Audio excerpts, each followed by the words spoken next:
This is Luke Rudkowski of WeAreChange.org, and if you haven't been watching the news, haven't been watching TV, totally tuned out last weekend, don't know what's going on, good for you. But if you want to know what happened, this is the channel for you.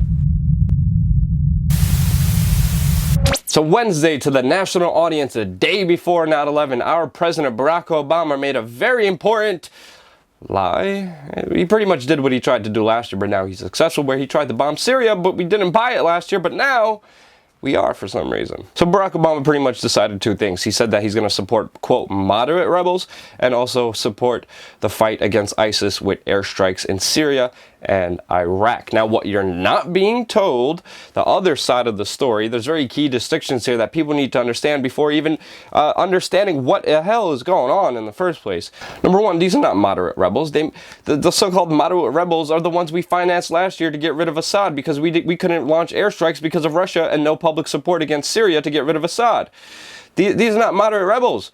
We have been financing and supporting and training them and giving them arms, and the arms go to ISIS, and for some reason we're doing that. And many people like Lieutenant Colonel Schaefer have been warning and saying there's no moderate rebels in this situation. The so-called moderate rebels are the ones who handed over Foley to the ISIS commander that beheaded them and now is scaring the crap out of the American people to go along with everything. We know General Wesley Clark has come out and said before that there was a secret U.S. Pentagon program to bomb 7 countries in 5 years, and guess which country was on that list? Syria. When we talked to General Wesley Clark about this plan, because it's been more than 5 years, but the same program, the same propaganda, the same push for war with these 5 countries has still been continuing, we asked General Wesley Clark about the plan and what he heard and how he spoke out before and what's going to be happening with Syria. We asked him this last year when the U.S. was pushing for war with Syria. This is what he said. Do you have anything else you want to say about that talk or any information you came across? And how do you feel Obama's handling Syria right now? I'll see you guys.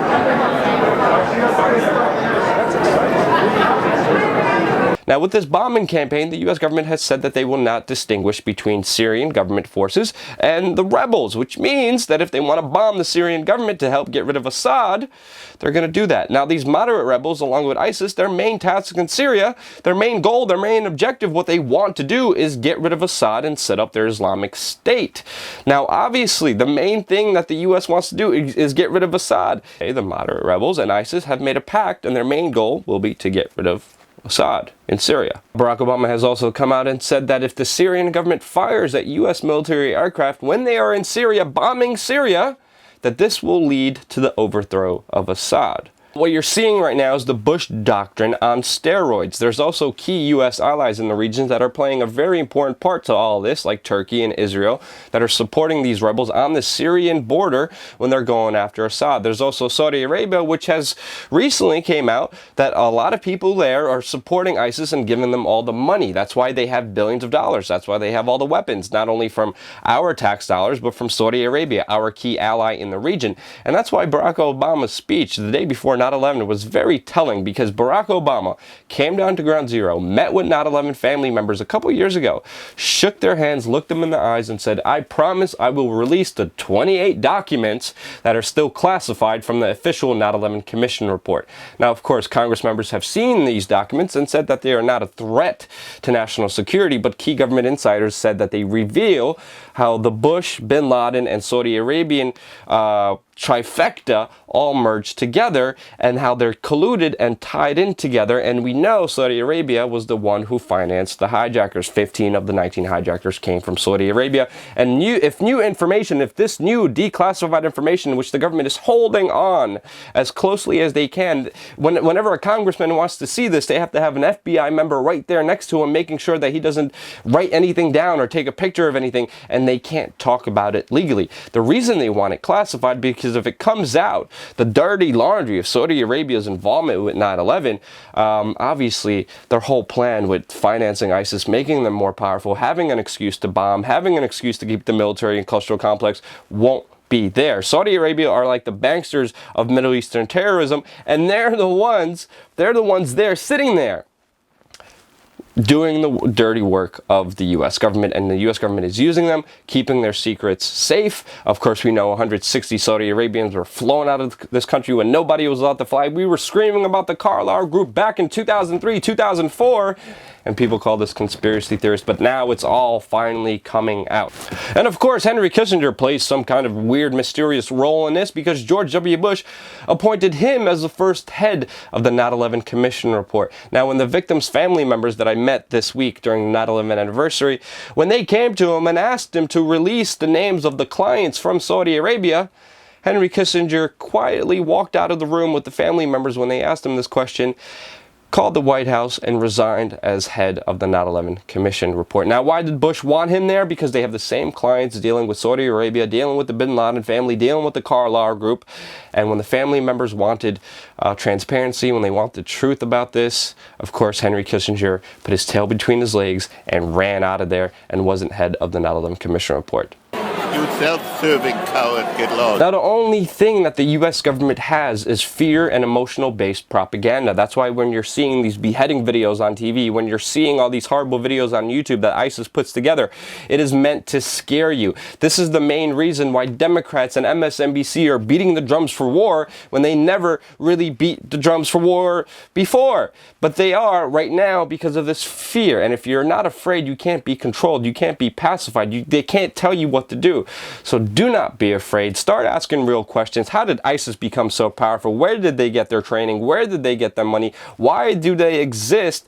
And when you look at those questions, you unravel a big piece of this pie that you're not being told on the mainstream media. Now, there's one thing going for us. John Kerry, the tree from The Wizard of Oz, Dr. Frankenstein, the Basset Hound, the Muppet himself, came out and admitted that people with internet are very hard to govern. Now, of course they are, because you're watching real information that's giving to you that nobody else is talking about on the mainstream media. They could lie to you, they could show you all these fearful things, they could scare you, but if you get rid of that and you start subscribing to alternative media, if you start questioning things, if you start not going along with their programming, they have nothing, because the only thing they have is your compliance. Now, here on WeAreChange.org, a true independent media platform that's not run by any corporation or scared of any kind of government, we released a bunch of videos starting off Monday with in Warsaw, Poland, where we walked into the Polish Bitcoin embassy and talked about cryptocurrencies and regulations happening in Europe.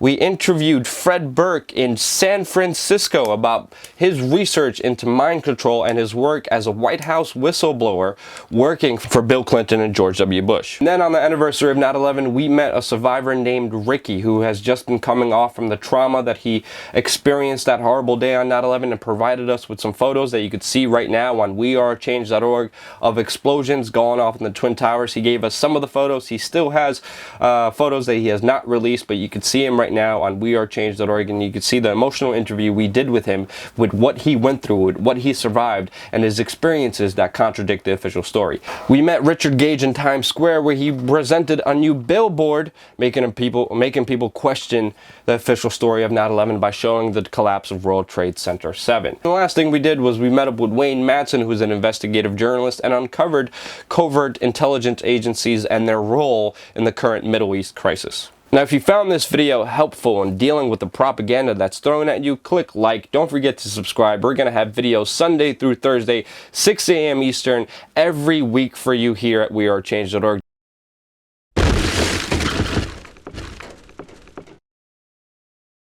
How you doing?